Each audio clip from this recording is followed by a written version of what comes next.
Ebusuafo munuaba ekiesi kapa na nanso menemu edi ehye memo bibia akwaba sonko ede eba too much GH so ganu wahala dwumedi na ebre asosegede ebebe somo mamunim se munuaba de ekra edi biba ensem no de kotwi ekobreman aha ene yebe pesemu tieti ensem no mu ema wo bia nso so etimi ede na dwenkyere etu edwa enti so one subscribe to your channel na message wo beye na ebiemu nso wa like your videos no na wa share ede ama ebusuafo na wa dwenkyere bia wo de atu eja ede amaye ebusua ene de yi abrantie bi edi awurusiem chese watwa fufuo ama na tonkwa mu nani agye ewo ne ho ni nyina eye nyame a waka na asem ede amano achese wogye ne ho ba bia enje na yeni aban ma na se yeni abranti ameka ne ho asemi eye Lilwin former manager Zack ne ho ensem enamede etu edwana abusia mama yembonra ensem no emu ega na for said the mamunim no ene de yi Zack edi awurusie nani agye ni nyina eye said ohun ne se nyankopon avedicate edi amano nyankopon aka na asem edi amano na kosem ade ananke ye twade ato ne so ade ananke wonim ho hwe enso so ye de to ne so nyame nipa ankasa mu ede to ne so na ene de nyame ankasa asore afri na pakan mu abekasa edi amano ma chese nyoma na ewo esumase nyina etimi ada adie no na chese ewo se wodi ye osebo ewo se wotuhire adugu ne ho ewo se chese wo magana fo hunu se nyame wo hoyi wo ye nyame na abusua se de mo amunim no Exp0se a ekoso ewo na to the sea show ni nyina ahyase every reverend or ye na bishop Daniel obinim ho emra ne won sensem eba ye ema na yire ene na assistant pastors nso so ede wo mu ebebegye mu keka ensem ni nyina ebie no na ema ne nsem nyina eba bonti ebebeye dejam na afei de ne nsem kokko wieye na ne nkofo hwehwe se reverend obofo de ebeba na enumu demon breaker de ne de ebebo mu eye manase de ne de eba ye na afei say na watwi mienu miense yimu ade nipa wote apakan so a wo mo ebo ne dese eye Nigel Gaisie wono ena eda apakan mu a wo mo aso ano deche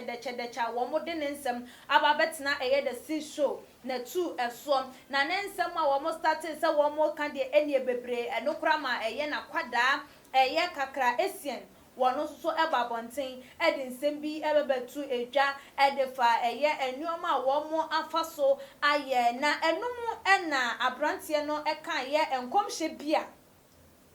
Prophet Nigel Gaisie was share ede efa Lilwin Kumawood actor Lilwin as it was say wa yenum tuni abrantie biemu ai wo twasini esa ede enyum eba out Lilwin ne ho asem ena mekam na eno na wo kire mu ekwan a wo no kakra wone eye ne sofo panyi wo mo manage yeso betwa ntrom ede akire Lilwin efa ne manager Zack eho emra Lilwin ekokopie mu ewo wo mo asore honum na said wo mo beka ye no said e be yo betimi anye sky ede afi no wanti wo mo share eye Lilwin no enkomo se eye Zack ede na kwadro som ede eye padlock ato ni minimu said e be ya anenwum to ana ni bibia entimi enkoso bibia obeye bia entimi enye yie eno ena chese wo mo ka ede to eye Lilwin tim said e be ya wo mo betimi anya eye Lilwin na ni mu adom na wono susu no watimi aye den eyi sika dia mo mo befu emre bia wo mo ebeka eye ensem bi ede akire no na wo wie ye no na chese akwakwa ye awrehosem ede ama eye Lilwin the former manager Zack ebiem na chese eno ena de akasakasa eba anase ntawantawa bi eba wone eye ne nuabema eye Lilwin ntem a ebesi eneyi ase wo mo enhyeda ente wo mo ho ase papa bia te se enkane eno enti eye kakra ede nsem wei ebebetu edwayi ena enedeyi yenu abema yi wano so ateki to ni eye ni page anase wakwakoba odi video bi aba bonti agese wo to enwom eyi nyame aye ebo awurusie eka o nyame kase because ansem we eba ye na woni said obetimi eyi na no ekwan bia eso na chese wonim hwe do obetimi aka ama eye Lilwin agi na die said ye wo ka no eye no kure anase de wo ka no eye entro nanso so nipa ba akwa hu dansefo enne hwan nipa ba akwa ka asem ede embiem e na wo betimi aka ede afa ho woni bibia aka na chese gia e na wo so wogi atumo because of panyin e na aka ukoyi wa no ba bia enye ye nanso ene de ya ne ho nsem e ba abonten na deja ababeto abonten a eye prophet Nigel Gaisie na pa wa na da so a ono ankasa na kwada wo gina ho no mabra san komhye ne ekoso watimi aba abonten ababa be yi ne ho ano abeka se eye nkonhye ma omo hye edefa eye celebrities ne hu nyina wo mo ye se do mo de ba gisika wo mo de benya hype wo mo de be ko empunto na chese wo hu ne se edi na ese efata so se wo de eye na ase ema eye twedwa mponyankopon na ebusia mo ma yenkohwe eye ne video no embra ye ba ye beto aso.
we eye Rusia na say eniji a yenua bema no wo mo se Nyankopon waka na asem ede amano wodi na asem ede amano wama wo no so no eye na wreto ana say ne vindication wama na edimu ewo no abrabom na no na Ghana for say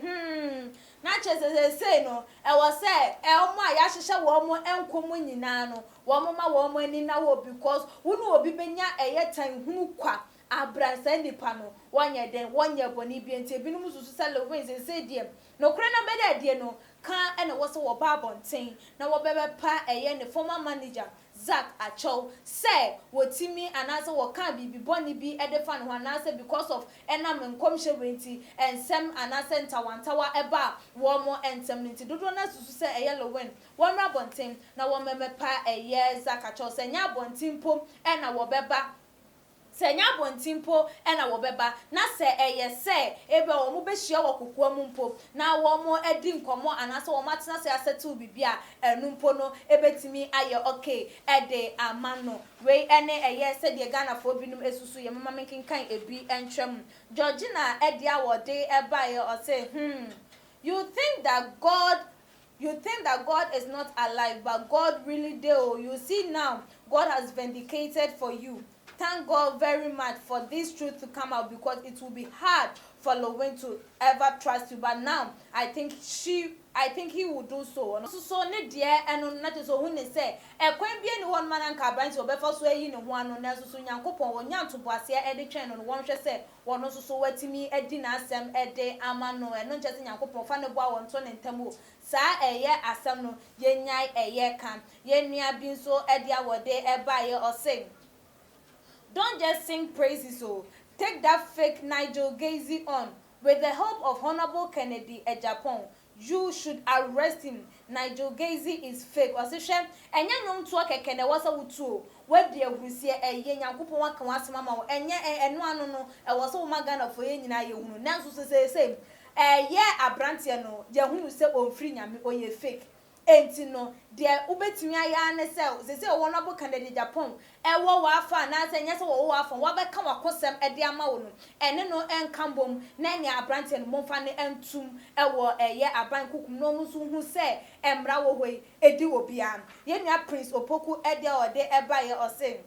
in his own time just chill okay ono so ede eno no se there bi se de ye nua no bi no mai kasa no wonfa ne nkọ court no there bo se there bi jai chele